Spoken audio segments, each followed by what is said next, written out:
మనం ప్రతిరోజు ఈవినింగ్ అంటే ఆ రోజు కార్యక్రమాలన్నీ అయిపోయిన తర్వాత ఒకసారి ఆ రోజువారీ ఆ రోజులో మనం గడిపిన విధానాన్ని పునః పరిశీలించుకుంటే ఆర్థికంగా ఎంత ముందుకు పోయాము అనే దానికంటే కూడా అఫ్కోర్స్ అది ఒక ముఖ్యమైన అంశమే. దానికంటే కూడా ఆ రోజు మనం ఎంత మేరకు ఆనందంగా గడపగలిగాము, సంతృప్తిగా గడపగలిగాము అన్నదానికి ప్రాధాన్యం ఇవ్వాలని విశ్లేషకులు పేర్కొంటున్నారు.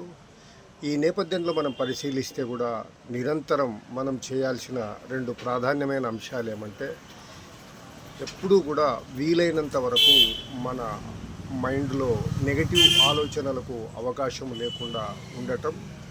కోర్స్ మన ప్రమేయం లేకుండా జరుగుతుంటాయి, వాటిని వెంటనే సమీక్షించుకుని తొలగించడం, పూర్తి స్థాయిలో ప్రతి అంశానికి సంబంధించి పాజిటివ్గా ముందుకు వెళ్ళడానికి ప్రాధాన్యం ఇవ్వడం, అలాగే ఇతరుల గురించి, మనకు అవసరము లేని వ్యక్తుల గురించి చర్చలతో మన సమయాన్ని వృధా చేయడం, ఈ మూడింటికి వృధా చేయకుండా ఉండటం, ఈ మూడింటికి ప్రాధాన్యం ఇస్తూ అవకాశం ఉన్నంత మేరకు ఆధ్యాత్మికంగా ముందుకు వెళ్ళడంలో మన సమయాన్ని సద్వినియోగం చేస్తే మనం ఆ రోజును పూర్తిగా సద్వినియోగపరుచుకున్నట్టే.